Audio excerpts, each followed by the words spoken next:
He was one of the richest men in the world, a titan of industry whose name was etched onto skyscrapers and across global markets. Alistair Blackwood could acquire any company, bend any politician to his will, and command the loyalty of thousands. But for all his immense power, for all the billions that insulated him from the common struggles of man, no amount of money could fix his daughter. After firing 7 of the country's most qualified and expensive nannies, his desperation had become a silent, corrosive force eating away at the foundations of his gilded life. Each specialist had left defeated, whispering about the hollow shell that was 7-year-old Lily Blackwood, a beautiful doll lost to a rare neurological disorder, unresponsive and unreachable. Then a quiet woman with a painful past, a waitress named Alara, was hired not out of hope, but out of sheer exhaustion. She was not a nurse or a therapist. She was just a woman who needed a job, a woman whose eyes held a deep, familiar sorrow that Alistair's assistant had somehow mistaken for strength. One afternoon, Alistair returned home earlier than usual, a knot of dread tightening in his chest, as it always did when he approached the West Wing. He expected to find the new housekeeper going through the motions, another temporary fixture in his permanent tragedy. Instead, the sight that greeted him through the slightly ajar door of his daughter's room broke him completely. Before we continue with this story, don't forget to subscribe to the channel and like the video. Oh, and don't forget to comment below where you're watching us from. We love to know that. The Blackwood estate was less a home and more a mausoleum carved from glass and marble. Sunlight, when it dared to enter through the towering floor-to-ceiling windows, seemed to lose its warmth, stretching into sterile, elongated shapes on the polished obsidian floors. Silence was the primary occupant, a heavy, suffocating blanket that even the most discreet footsteps of the staff could not disturb. It was a monument to grief, meticulously maintained. In the center of this cold empire was Lily's room, a place that had been transformed into a state-of-the-art medical suite. It smelled of antiseptic and ozone from the humming air purifiers. Everything was white, the walls, the sheets, the custom-built bed, with its array of silent monitors. And in the middle of it all was Lily, a tiny, fragile figure, her dark hair fanned out on the pillow like a spill of ink.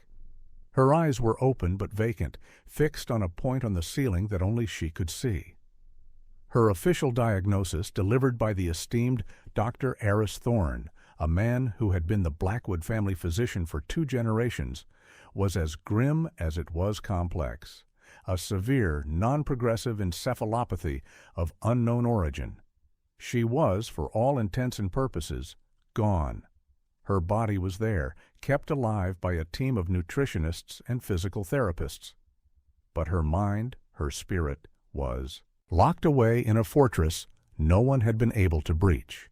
The 7 nannies before had been the best. They came armed with degrees from Ivy League schools, with revolutionary therapeutic techniques and glowing recommendations. The first had tried sensory stimulation with lights and sounds, which yielded nothing. The second attempted a regimen of music therapy, filling the silent room with Mozart and Bach, but Lily's expression never flickered. Others tried tactile approaches, aromatherapy, even animal-assisted therapy with a gentle golden retriever. All had failed. All had eventually met with Alistair Blackwood in his cavernous study, their professional confidence shattered, and admitted defeat. He would write them a generous check and have them sign a non-disclosure agreement, the sterile ritual of his ongoing failure. Alara Vance was different. She was not found through a high-end agency.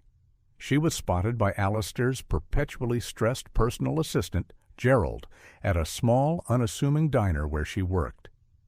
He had been grabbing a late coffee after another nanny had quit, and he'd watched her. He'd watched how she moved with a quiet, unhurried grace, how she'd calmed a crying toddler at a nearby table with a soft word and a gentle touch, not by being loud or distracting, but by simply being present. Her eyes, he'd noted, were old with a sadness that seemed to understand the world's sharp edges. Desperate and acting on a gut feeling he couldn't explain, Gerald had offered her a job. Not as a nanny, the title seemed cursed, but as a housekeeper for the West Wing, with the added duty of sitting with Lily during the day. The pay was astronomical, more than she could make in a decade of waiting tables. With a quiet nod, she had accepted. When Ilara first walked into Lily's room, she felt the oppressive sterility of the place settle on her shoulders. The nurses gave her a curt, clinical rundown of the schedule, the feeding tube flushes, the physical therapy rotations, the medication timings.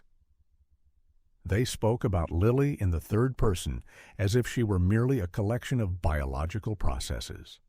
But Ilara looked past the monitors and the charts. She looked at the little girl, at the porcelain stillness of her face, and at the one small piece of color in the white room, a worn, gray stuffed horse clutched in her limp hand. Its yarn mane was frayed, one of its button eyes was loose, but it was held with a permanence that felt like the only real thing in the room. For the first few days, Ilara did her job. She dusted the gleaming surfaces, polished the windows that overlooked a manicured but joyless garden, and kept the room in its state of perfect, lifeless order. But while she worked, she watched. And she talked. She didn't talk to Lily in the condescending, high-pitched coo the other nannies had used. She spoke to her like an equal. "The sun is very bright this morning," she'd say, her voice a low murmur. "It's making the dust motes dance. I used to pretend they were tiny fairies when I was your age." She expected no response and received none. The inciting incident, the moment the first crack appeared in the marble facade of Lily's diagnosis, came at the end of her first week. Ilara wore a simple silver locket around her neck, a habit she'd had for years. It was old and slightly tarnished, and inside was a tiny, faded photograph she never looked at. While she was polishing the glass front of a medical cabinet, the chain snagged, and the locket slipped from beneath her uniform, swinging back and forth like a hypnotist's watch. She reached to tuck it away, but she happened to glance at the cabinet's reflective surface. And in that reflection, she saw it. It wasn't a turn of the head or a shift of the body. It was smaller, almost imperceptible. For a split second, Lily's eyes, her deep blue, supposedly vacant eyes, had darted to the side, tracking the arc of the swinging locket with perfect, lucid focus. Then, just as quickly, they returned to their empty stare at the ceiling. Ilara froze, her heart hammering against her ribs. Had she imagined it? She held her breath, watching Lily's face for any other sign. There was nothing. The girl was as still as a statue. But Ilara knew what she had seen. It was the tracking of a predator, the focus of a curious child, the unmistakable sign of a mind that was present and aware. The doctors were wrong. The specialists were wrong. Everyone was wrong. A wave of fierce, protective certainty washed over her. She looked at the small, still form in the bed, a prisoner in her own body, and a whisper formed in her mind, a promise and a prayer. She's in there. Ilara's approach to her work changed after that day, though the shift was so subtle that no one else would have noticed. On the surface, she remained the quiet, efficient housekeeper. She still polished and cleaned and adhered to the strict schedules laid out by the medical staff. But every moment she spent in Lily's room became an act of gentle, patient investigation. The security cameras that Alistair Blackwood occasionally monitored from his office would have shown nothing out of the ordinary, just a woman going about her duties, often pausing to sit in the chair beside the bed. They couldn't capture the silent current of communication she was trying to build. She began with scent. The room's sterile smell felt like a form of sensory deprivation, an assault on the senses through their very absence.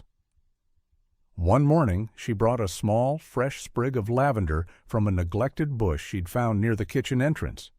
She didn't place it in a vase or make a show of it. She simply tucked it into the pocket of her apron. As she moved around the room, the faint, calming fragrance of lavender displaced the chemical sharpness of the antiseptic. While she was adjusting Lily's pillows, she held the sprig for a moment near the girl's face, watching her intently. For a full minute, there was nothing. Then she saw it, a tiny, almost invisible flare of Lily's nostrils, a single, deeper inhalation. It was a reflex, perhaps, but it was a reaction. It was proof that a message sent to the senses could be received. Her next experiment was sound. The previous nannies had flooded the room with complex symphonies, but Ilara suspected that was just more noise in an already overwhelming world. Instead, she used the one instrument she had, her own voice. She began to hum. It wasn't a recognizable tune, just a low, soothing melody that she remembered from her own childhood. A simple, repetitive sound that vibrated with a quiet warmth. She would hum while she folded laundry or wiped down the windows, filling the space not with a performance, but with a presence. Days went by. Then one afternoon, as she hummed, she noticed a change in the rhythmic flutter of Lily's eyelids. The movement, usually as steady and mechanical as a clock, hitched for a moment, pausing as if listening before resuming its pattern. It was another piece of data, another confirmation for her growing hypothesis. The greatest shift was in how she spoke to Lily. She abandoned all pretense of talking about the weather or the dancing dust motes. Instead, she started to tell stories. They were her stories. She spoke of her childhood in a small, cramped apartment that was always filled with the smell of her mother's cooking. She spoke of scraped knees and the thrill of learning to ride a bicycle. And then, tentatively at first, she began to speak of him. She began to speak of Marcus. "I had a little boy once," she said one day, her voice soft as she sat by the bed, mending the loose eye on Lily's stuffed horse, which she'd learned from a nurse's chart was named Shadow. His name was Marcus. He had hair as dark as yours, but his eyes were the color of warm honey. He loved stories more than anything, especially stories about horses. She paused, tying a knot in the black thread. He would have loved Shadow. As she spoke, she kept a light hand on Lily's arm, not as a therapist performing a touch exercise, but as a simple, human connection. She felt for the slightest twitch of a muscle, the faintest change in temperature. From his sterile office miles away in the city, Alistair Blackwood would sometimes pull up the live feed from Lily's room. He saw the new woman, Ilara, and was, at first, unimpressed. He saw her sitting silently for long stretches or humming to herself. He saw her talking to his daughter as if expecting an answer. He dismissed it as the harmless foolishness of an unsophisticated woman. It was better than the frantic, failed efforts of the experts. At least this was quiet. At least it didn't fill the house with false hope. Yet he found himself watching more often than he had with the others. There was a stillness about her, a lack of desperation, that was oddly compelling. He told himself he was just ensuring she wasn't neglecting her duties, but a deeper, unacknowledged part of him was searching for a miracle he no longer believed in. Ilara's focus soon turned to Shadow, the worn stuffed horse. She understood that in a world devoid of choice and sensation, this one object was Lily's only anchor. It was her totem, her only possession. Lily's hand was always on it, but her grip was limp, a product of low muscle tone, according to the doctors. Ilara started to incorporate Shadow into everything. "Shadow looks a little chilly today. I think I'll adjust your blanket," she'd say. "I wonder what dreams Shadow is having." One afternoon she was telling a story about Marcus, a memory of a day at a small county fair where he'd ridden a pony for the first time. She described his initial fear, his hands gripping the saddle horn, and then the slow dawn of a smile on his face as the pony began its gentle walk. It was a happy memory, but one tinged with the deep, aching sorrow of its ending. As she spoke of his smile, she felt it, Under her fingers, which rested lightly on Lily's hand, she felt the pressure change. Lily's fingers, which had been slack around the horse's fabric body, tightened. It was a minuscule contraction, a flicker of neurological activity that would have been invisible to any monitor. But Ilara felt it. It was a squeeze. It was an answer. It was a shared joy across an impossible divide. She looked from the tiny hand to the girl's placid face, and her breath caught in her throat. The fortress had a door, and she had just found the key. The small squeeze of a hand was the spark, and Ilara fanned it into a flame. She grew bolder, her interactions pushing gently at the boundaries of what the medical staff deemed appropriate for a non-responsive patient. The doctors and nurses saw a housekeeper. They didn't see the revolutionary work happening in the quiet moments between their scheduled intrusions. Ilara started to believe that Lily's prison wasn't just in her mind, but in the room itself. The relentless white, the humming machines, the lack of any genuine sensory input.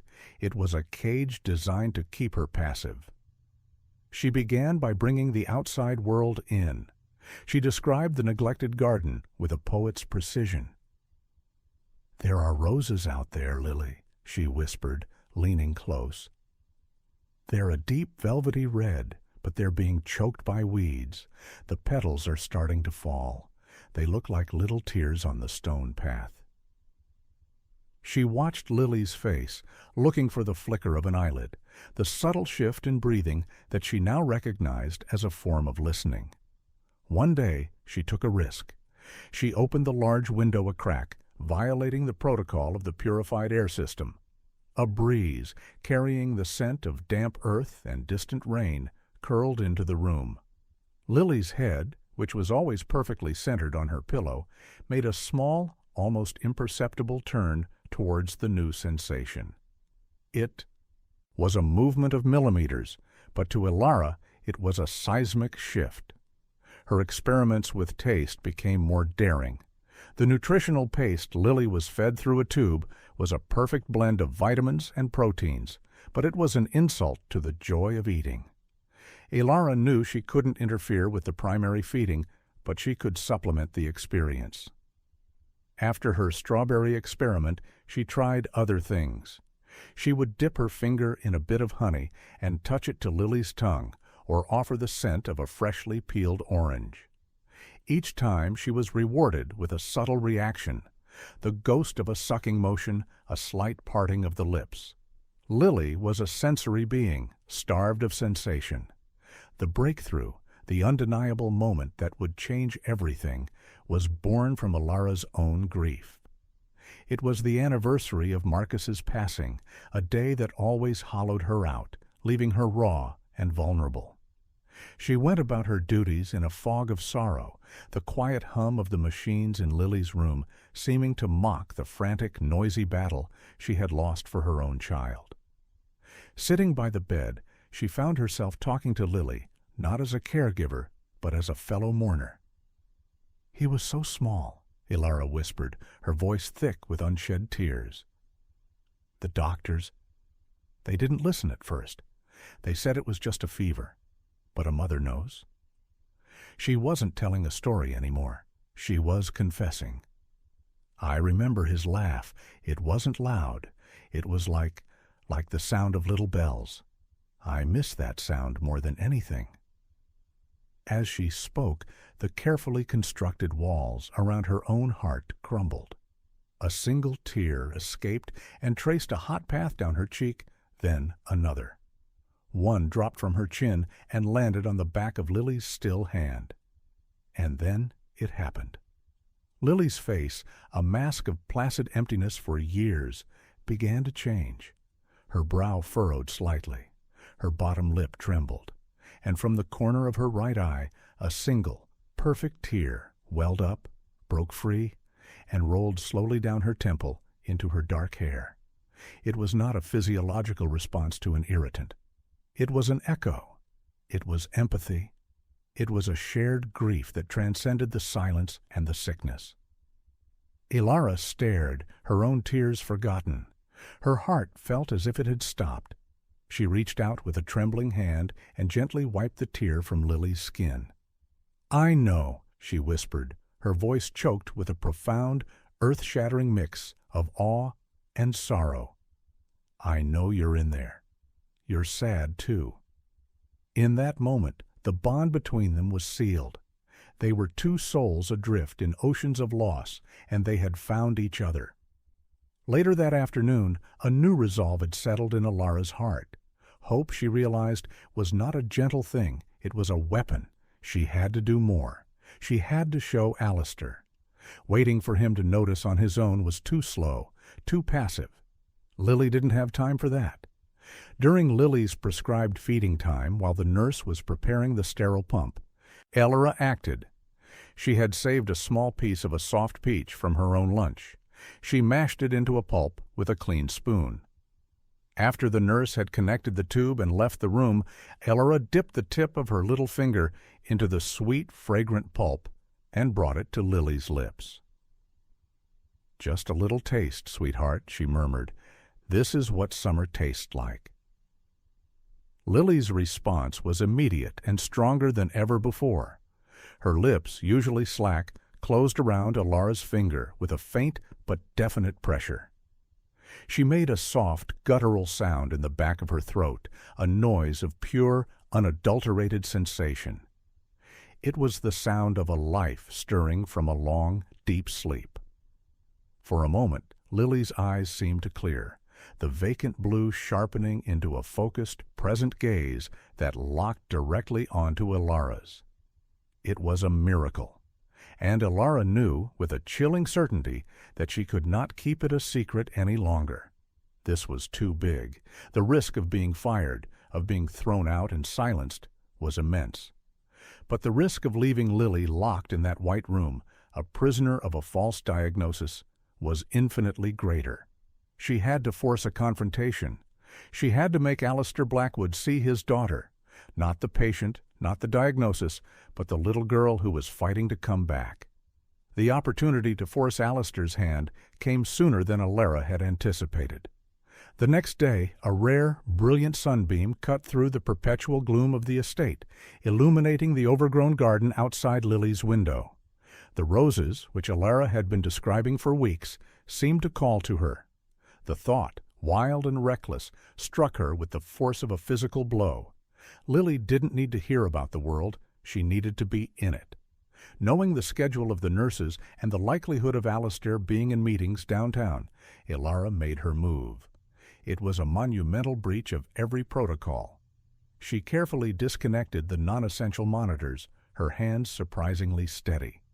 She bundled Lily, who was shockingly light, in a thick, soft blanket, tucking Shadow the horse securely in her arms. Then, using a service elevator she'd seen the maintenance staff use, she bypassed the main corridors and took Lily outside. The air in the garden was warm and alive. It smelled of damp soil, crushed mint, and the sweet perfume of the dying roses. For the first time in years, Lily was not breathing purified, recycled air. Alara found a stone bench partially cleared of weeds and sat down, holding Lily on her lap, positioned so she could see the sky. "Look, Lily," Alara whispered, her voice filled with a nervous excitement. "That's the sky. It's so big, isn't it?" For a long time, Lily showed no reaction. Her eyes remained wide, but whether with wonder or vacancy, Alara couldn't tell. Doubt began to creep in. Had she made a terrible mistake? But Alara held fast to her faith. She gently took Lily's hand and ran it over the rough bark of a nearby tree, then over the velvety softness of a rose petal. "This is a rose," she murmured. "It's soft, but the stem has thorns. It's beautiful and a little dangerous, all at once." At the touch of the petal, Lily's fingers, which had been curled into a loose fist, unfurled slightly. It was then that Alistair Blackwood's car crunched up the gravel driveway. His meeting had ended early, a rare occurrence that had filled him with an equally rare sense of unease. He walked into the house to find a frantic nurse babbling about the West Wing housekeeper and a missing child. A cold, violent rage born of terror seized him. He stormed through the house and burst out into the garden, his face a mask of fury. And there he saw them. The housekeeper, this woman he'd barely given a second thought, was sitting on a bench with his fragile, medically complex daughter on her lap, out in the open, exposed to germs, to the elements, to God knows what. "What in God's name do you think you're doing?" he roared, his voice echoing in the quiet garden. Ilara flinched, her body instinctively shielding Lily's. She stood up, her heart pounding. "Mr. Blackwood, please, just listen." "Listen? You are fired!" he bellowed, stalking towards them.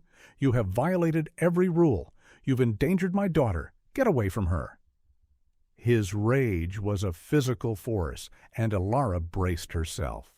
But as he reached them, ready to snatch Lily away, a small sound stopped him dead. It was a whimper, a soft, plaintive noise that had not been heard in that house for over 5 years. Alistair froze, his hand hovering in midair. He stared at his daughter. Her face, which he was used to seeing as a blank canvas, was crumpled in distress. Her eyes were wide with fear, and they were fixed on his angry face. And then she did something that shattered his entire world. Lily moved. With a slow, weak, but incredibly deliberate motion, she turned her head away from her father and buried her face in Ilara's shoulder. Her small hand, the one not clutching her stuffed horse, reached up and weakly grasped the fabric of Ilara's uniform. It was a clear, unmistakable gesture of a child seeking comfort and protection. Alistair Blackwood stared, his fury dissolving into stunned, absolute disbelief. The whimper, the movement, the deliberate turning towards Ilara. It wasn't a reflex, it wasn't a muscle spasm. It was a choice. His daughter, his lost, empty, unreachable daughter, had made a choice. The silence of the garden rushed in to fill the space where his anger had been. He looked from Lily's hidden face to Ilara's, and for the first time he saw not a housekeeper, but a woman who had performed an impossible miracle. His legs felt weak. The entire carefully constructed reality of his grief, his acceptance of the doctor's grim prognosis, had just been demolished by one tiny, terrified whimper. He sank onto the bench, the fight gone out of him, replaced by a fragile, terrifying tendril of hope. "How?" was the only word he could manage, his voice barely a whisper. The alliance that formed between Alistair and Ilara was not one of friendship, not at first. It was a fragile, desperate pact forged in the crucible of that moment in the garden. The anger had vanished from Alistair's eyes, replaced by a bewildering cocktail of hope, fear, and profound confusion. He had spent years and a sizable fortune building a fortress of medical certainty around his daughter, and this quiet woman with no credentials had just blasted a hole through its walls with nothing but a rose petal and a gentle voice. That evening he summoned her to his study. The room was dark and imposing, paneled in mahogany and lined with books that had never been read, a stage for corporate takeovers, not personal revelations. He sat behind a desk the size of a small boat, a barrier he used to command and intimidate. But tonight the barrier felt useless. He was no longer in control. "Tell me everything," he said, his voice stripped of its usual authority. "From the beginning. Everything you've seen, everything you've done." And so, Ilara told him. She spoke of the locket and the flicker of movement in Lily's eyes. She described the experiments with lavender and humming, the subtle responses that no one else had bothered to look for. She told him about the stories, about Marcus, and about the shared tear of grief. As she spoke, she realized she was not just defending her methods. She was bearing witness to Lily's hidden life. Alistair listened without interruption, his hands steepled in front of him, his gaze intense. He didn't question or mock her. The evidence of his own eyes in the garden had stripped him of his skepticism. When she finished, a long silence filled the room. "The doctors," Alistair said, his voice gravelly. Dr. Thorne. They all said she was cortically blind, that her brain couldn't process sensory input. They said any movements were just autonomic reflexes. "They're wrong," Ilara said, her voice firm with a conviction that surprised even herself. "She sees, she hears, she feels. She's trapped, Mr. Blackwood, and I think someone might be keeping her that way." The last sentence hung in the air, heavy and dangerous. It was an accusation that bordered on the monstrous, but it resonated with a dark, unformed suspicion that had been festering in the back of Alistair's mind for years. A suspicion he had ruthlessly suppressed because the alternative, that his daughter's condition was not a tragedy, but a crime, was too horrific to contemplate.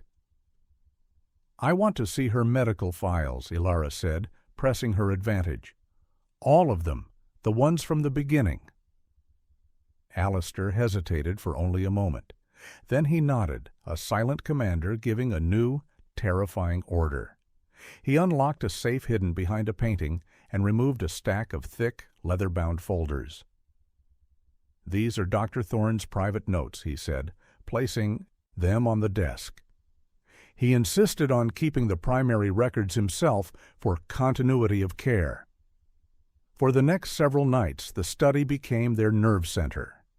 After the day staff had gone and Lily was asleep, Ilara and Alistair would sit under the dim light of a single desk lamp, poring over years of medical jargon, test results, and clinical observations.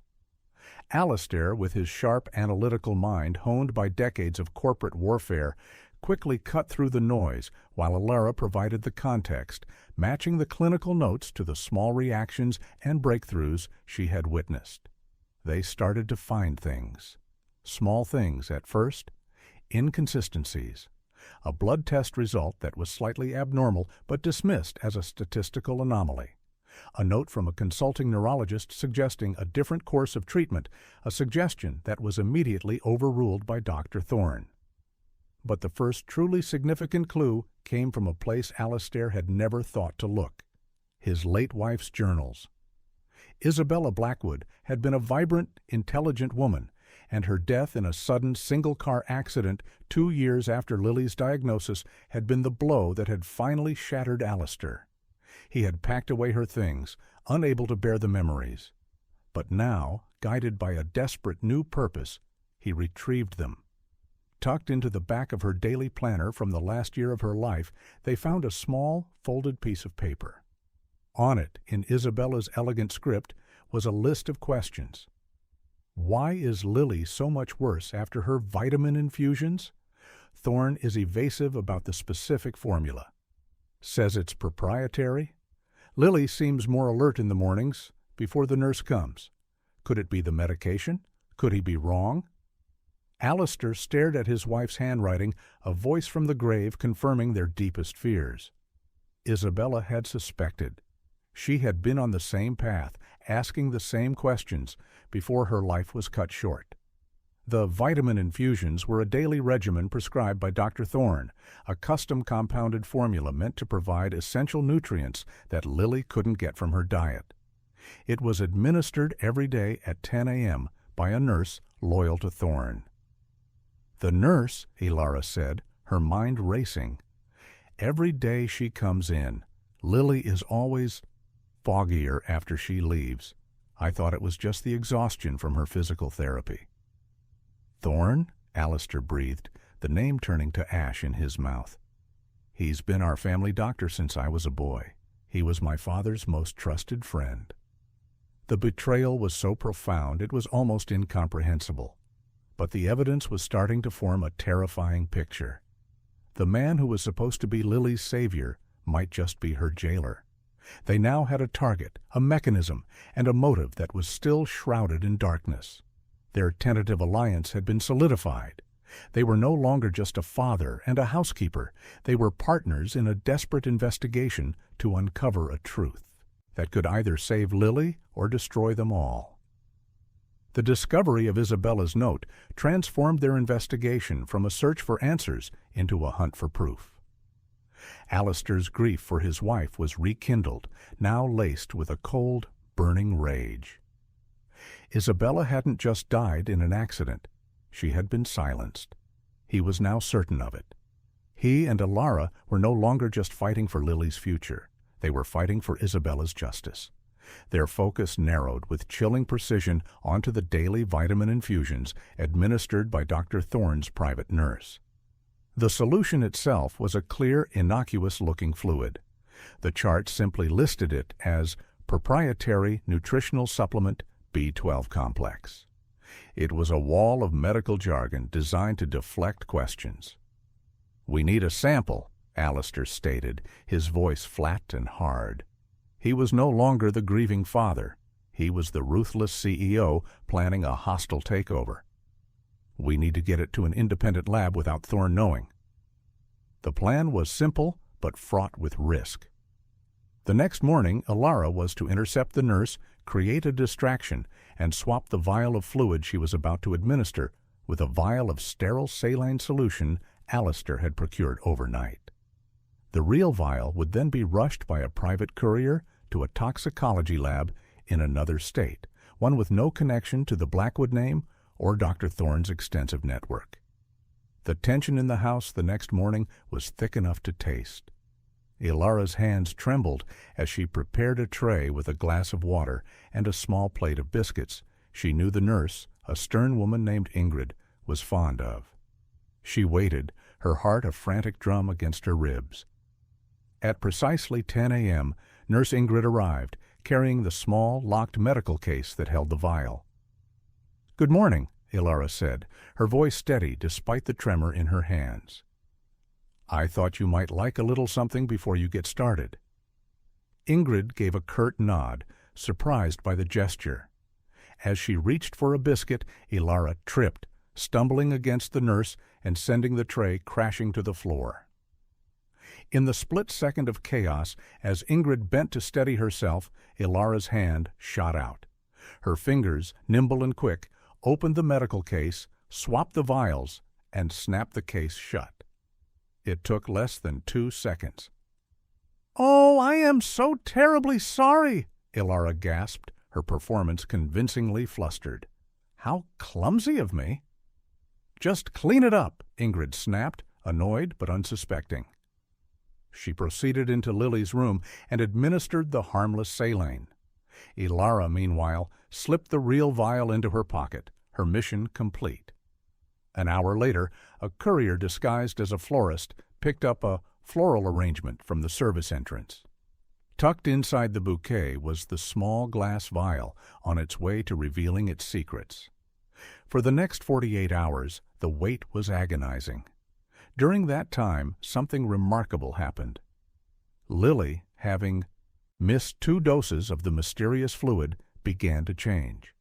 The transformation was subtle at first. The fog in her eyes seemed to lift, revealing a clarity and focus Ilara had only seen in fleeting glimpses. She began to make more sounds, soft coos and murmurs. She could turn her head with more strength, following Ilara with her eyes as she moved around the room. Alistair, who now spent every spare moment by his daughter's side, watched in stunned silence. He saw his daughter, the real Lily, emerging from the chemical cocoon she'd been trapped in. One afternoon, as he was reading a story to her, something he had never done, assuming it was pointless, she reached out a weak hand and touched the page. He stopped, his voice catching in his throat. He looked at her, and she looked back, a glimmer of a smile on her lips. It was the first time he had seen her smile in 5 years. The weight of his past failures, his coldness, his distance, came crashing down on him. Tears streamed down his face as he held her tiny hand. The call from the lab came on the 3rd day. Alistair took it in his study, with Ilara standing by his side. He put the toxicologist on speakerphone. The voice on the other end was grim. "Mr. Blackwood, what you sent us is not a vitamin supplement. It's a sophisticated cocktail. Yes, it contains B vitamins and electrolytes, but it also contains a low, steady dose of a beta blocker and, more disturbingly, a custom-synthesized, long-acting benzodiazepine derivative. It's a powerful sedative and muscle relaxant." Administered daily over a long period, it would produce symptoms almost identical to a severe neurological disorder. It would suppress cognitive function, inhibit motor control. Essentially, it would keep someone in a persistent vegetative state. The clinical words confirmed the monstrous truth. Dr. Thorne hadn't been treating Lily. He had been poisoning her. He had systematically, cruelly, and methodically stolen his daughter's life, year after year. The why was the final piece of the puzzle. Alistair, now operating with a terrifying cold fury, had his financial forensic team tear apart Dr. Thorne's life. The answer came back within hours. Dr. Thorne was the sole trustee of a massive charitable medical fund established in Lily's name. As long as Lily remained incurably ill, he had total control over the fund's investments and disbursements. For years, he had been embezzling millions, siphoning the money through a complex network of shell corporations. Lily wasn't just his patient. She was his golden goose. His wife, Isabella, had likely stumbled upon some financial irregularities, asked too many questions about the vitamins, and had paid for it with her life. The full, horrifying picture was now complete. Dr. Eris Thorne, the trusted family friend, the pillar of the medical community, was a thief and a monster, a man who had destroyed a child's life and murdered her mother for money. The central reveal was not just a discovery, it was a declaration of war.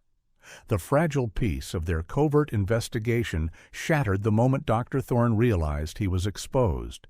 He must have been alerted by an associate within Alistair's vast financial network, a whisper that the Blackwood accounts were being scrutinized with unusual ferocity, specifically those connected to the Lily Blackwood Medical Fund. Thorne did not panic. He was a predator, and when cornered, he attacked. His retaliation was swift, brutal, and aimed directly at the heart of Alistair's new, fragile world. Elara. It began with a phone call from Alistair's head of security. "Sir, there's been an anonymous tip. The police are on their way to the estate. They have a warrant to search the room of an employee, an Elara Vance, for suspected theft of valuable jewelry." Alistair's blood ran cold. It was a classic dirty tactic. Discredit the witness. He and Elara raced to her modest room in the staff quarters just as two uniformed officers arrived. The search was brief and brutally efficient. Tucked away in a drawer beneath her neatly folded clothes, they found a diamond necklace belonging to the late Isabella Blackwood.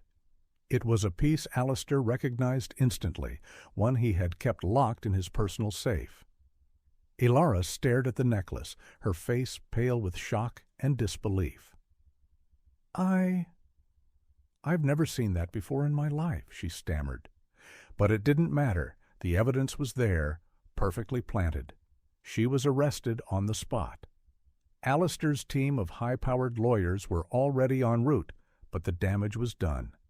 As she was led away in handcuffs, a quiet, dignified figure swallowed by the cold legal machine, Elara looked back at Alistair, her eyes not with fear for herself, but with a desperate plea for Lily. Thorne's second attack came almost immediately after. Armed with the instability of a thieving housekeeper having unsupervised access to a vulnerable patient, he made his move. He arrived at the estate with a court order, flanked by his own legal team and two paramedics. The order, signed by a judge who was a personal friend of Thorne's, granted him temporary medical guardianship of Lily Blackwood, citing parental negligence and an unsafe home environment. "Alistair, this is for her own good," Thorne said, his voice oozing a sickening, feigned concern. "She needs to be in a stable, professional facility where she can be protected from outside influences. This woman you brought into our lives has clearly caused a great deal of harm." Alistair, flanked by his own security, stood in the doorway of Lily's room, a human wall. But the court order was ironclad. He was legally powerless. He watched in a haze of impotent fury as Nurse Ingrid and the paramedics entered Lily's room. Lily, who had been making such remarkable progress, immediately sensed the change. The fear returned to her eyes. She began to cry, a real heartbreaking sob, reaching a weak hand out for her father. "No!" Alistair roared, but security held him back. "You can't do this!" "The law says I can," Thorne said with a thin, triumphant smile. They sedated her. Alistair watched as his daughter's brief, beautiful reawakening was extinguished by a needle. Her body went limp, her eyes glazed over, and she was once again the still, silent doll she had been for years. They loaded her onto a gurney and took her away, her stuffed horse, Shadow, falling unheeded to the floor. Alistair was left alone in the silent, empty room, the scent of antiseptic once again overpowering the faint memory of lavender. The crisis was absolute. Ilara was in a holding cell, framed for a felony. Lily was a prisoner again, under the complete control of the man who had been poisoning her, who would surely resume his monstrous regimen to erase any progress she had made. And Alistair was alone, stripped of his daughter and his only ally. The weight of it all threatened to crush him, to send him back into the cold, grieving shell he had been before Ilara arrived. He picked up Shadow from the floor, the worn fabric a tangible link to the daughter he had just lost. He clutched it in his fist, and his despair began to curdle, hardening into something cold, sharp, and lethal. Dr. Thorne thought he had won. He had forgotten who he was dealing with. He had not cornered a grieving father. He had cornered a king in his own kingdom, and the king was about to unleash his entire army. The despair that gripped Alistair Blackwood in the empty silence of Lily's room was a familiar ghost, but this time it was met with a new and unfamiliar fury. The cold, calculating businessman he had been for decades merged with the protective father he had just discovered himself to be. The result was a weapon of immense power and singular focus. He would not be broken. He would not be beaten. He would dismantle Eris Thorne's life piece by piece. His first call was to his legal team, a squadron of the most ruthless corporate lawyers in the country. "Get her out," he commanded, his voice devoid of emotion. "I don't care what it takes. Bail, bonds, writs. Get Ilara Vance out of that cell. Now." His second call was to a man named Marcus Thorne, no relation to the doctor, a discreet and brutally effective private investigator who specialized in opposition research. "I want everything on Dr. Eris Thorne," Alistair said. "Financials, personal life, professional history. I want to know every secret he has, every skeleton in his closet. I want you to dig until you hit bedrock, and then I want you to bring me the bedrock." While his legal and investigative armies mobilized, Alistair focused on the immediate problem. Lily. She was being held at a private, long-term care facility owned by a holding company that, after a few frantic calls, Alistair discovered was secretly controlled by Thorne himself. It was Thorne's personal prison. Getting her out through legal channels would take weeks, time neither Lily nor their case could afford. He needed leverage. Ilara was released on bail within hours, whisked away to a secure hotel penthouse where Alistair met her. She was shaken, but resolute. "He's going to hurt her," she said, her first words to him. "He's going to drug her back into silence to prove he was right all along." "He won't have the chance," Alistair promised, a grim certainty in his eyes. The first piece of leverage arrived less than 24 hours later. The private investigator was a miracle worker. He had uncovered a witness, a former nurse who had worked for Thorne years ago. The woman, initially terrified, had been convinced to talk after Alistair's lawyers guaranteed her full legal protection and a generous financial settlement. Her testimony was dynamite.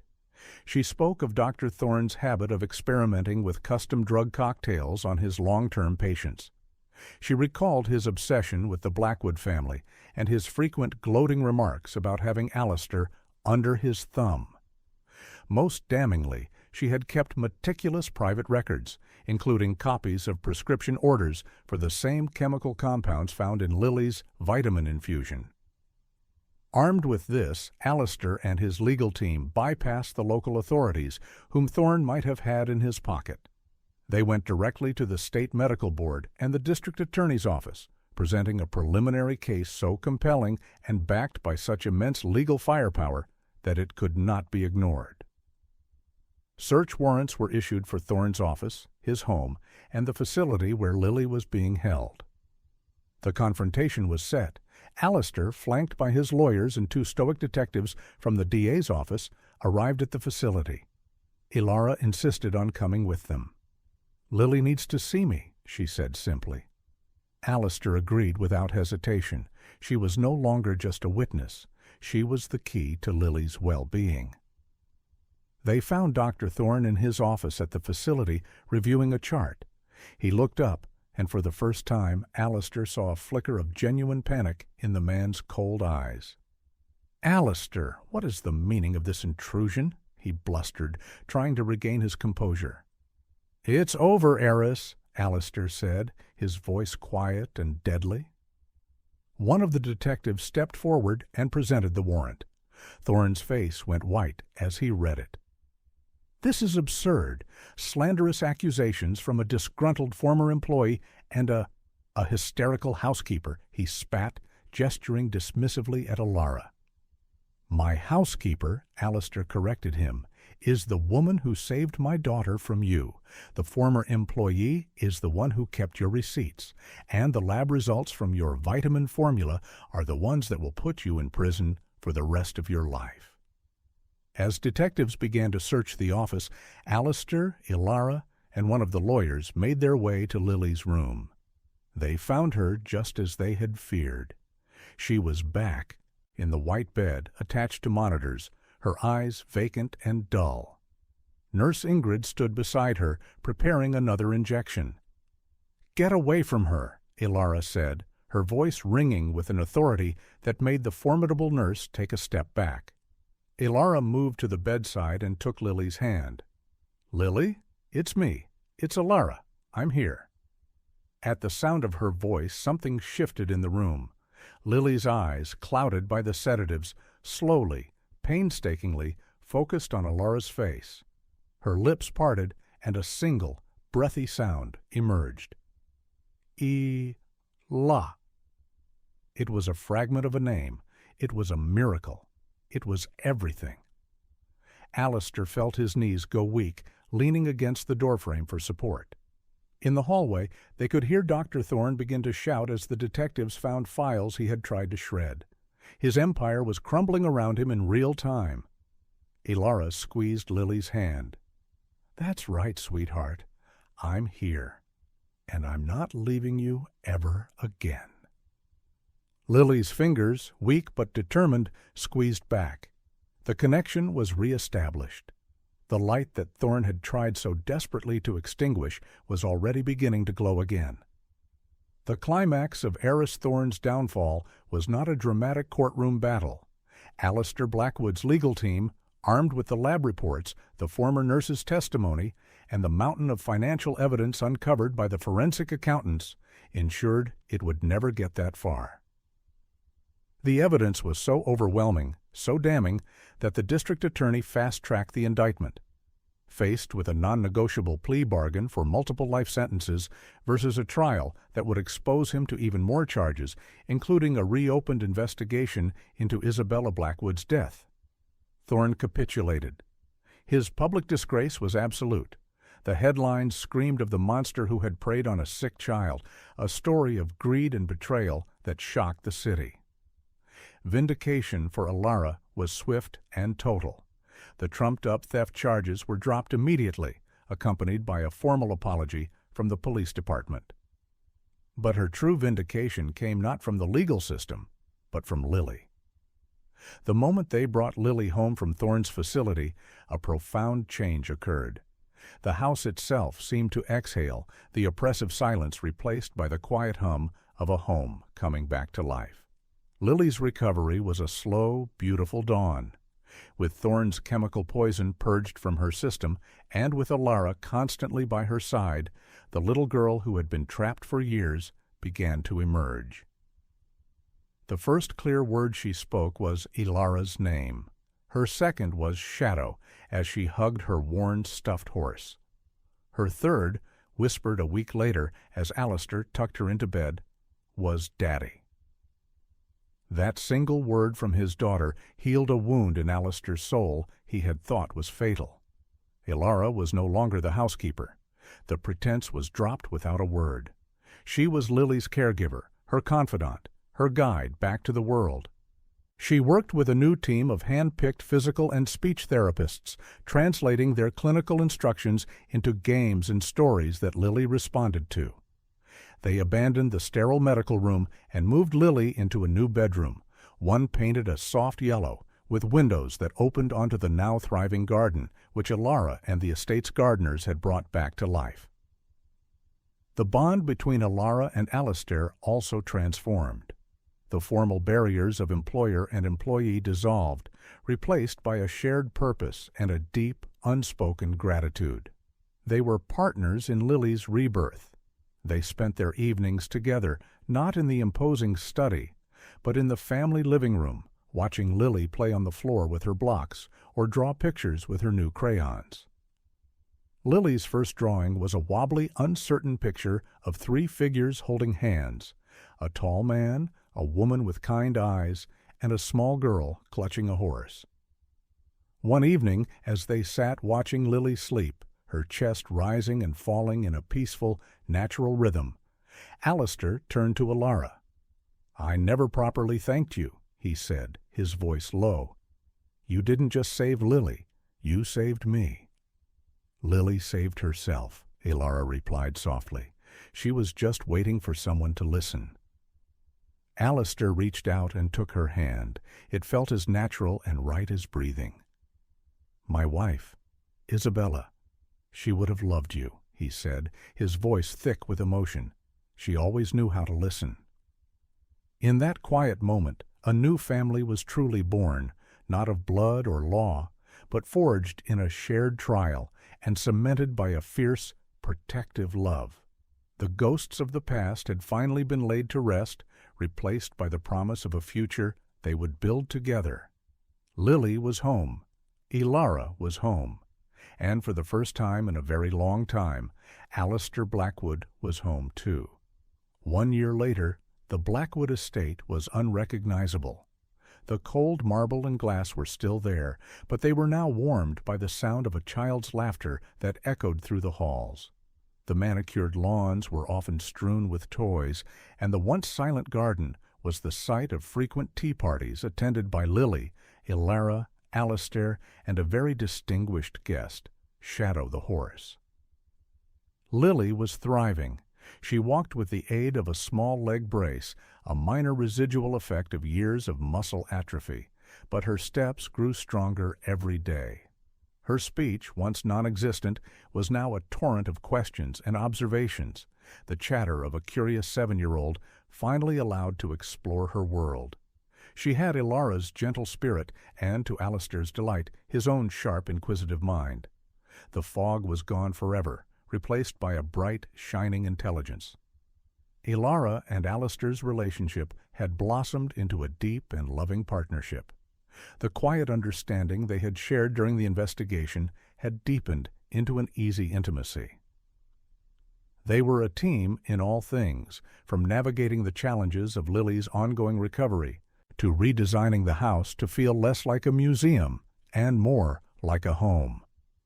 Alistair, the ruthless corporate titan, now made it a point to be home for dinner every single night. He had rediscovered the joy not in acquiring companies, but in reading bedtime stories. He had shed the armor of his grief and control, becoming the present, empathetic father he had always wanted to be. The resolution of their ordeal was cemented at the inaugural gala for the Isabella and Lily Foundation for Pediatric Misdiagnosis, a charitable organization Alistair had founded and funded with the millions recovered from Thorne's illicit accounts. The foundation was dedicated to providing second opinions and funding research for children with rare and difficult-to-diagnose neurological conditions, ensuring that no other child would suffer as Lily had. The ballroom was filled with the city's elite, but Alistair, Ilara, and Lily stood together on the stage, a united front. Alistair, dressed in a tuxedo, looked out at the crowd, no longer the cold, intimidating figure of his past, but a man softened and strengthened by love. Ilara stood beside him, radiant in a simple, elegant gown, her hand resting on Lily's shoulder. Lily, wearing a dress the color of a summer sky, stood at the podium, holding her father's hand. She was nervous, but when she looked at Ilara, she found her courage. "A long time ago I was very quiet," she said, her small voice clear and steady through the microphone.